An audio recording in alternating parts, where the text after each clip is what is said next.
Some people completely recover from COVID-19. Others, referred to as long haulers, continue to experience symptoms months after the infection has left their body.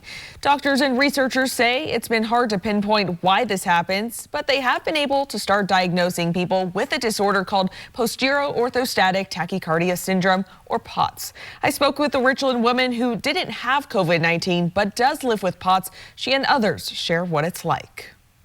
I just felt really crappy all the time, really sick all the time. I started noticing heat intolerance and that I was getting very lightheaded and winded very easily.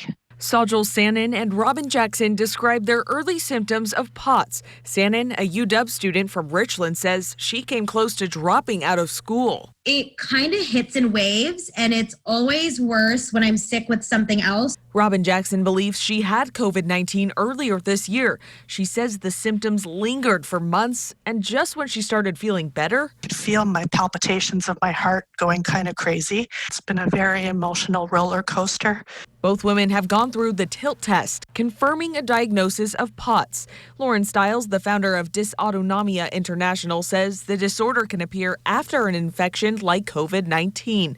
And now, preliminary research and reports are connecting the dots for long haulers. A good subset of patients who have long-term symptoms after a COVID infection lasting 3 or more months have some suggested evidence of autonomic nervous system dysfunction, and some of that looks like POTS. Lauren says people must display certain symptoms for at least 6 months to be diagnosed, and it's not largely studied by doctors, which makes getting to that point difficult. It was always, oh, you have anxiety, so work out, eat right, meditate, do yoga, do all this stuff. I think it's really important right now that doctors validate for these patients that it's real.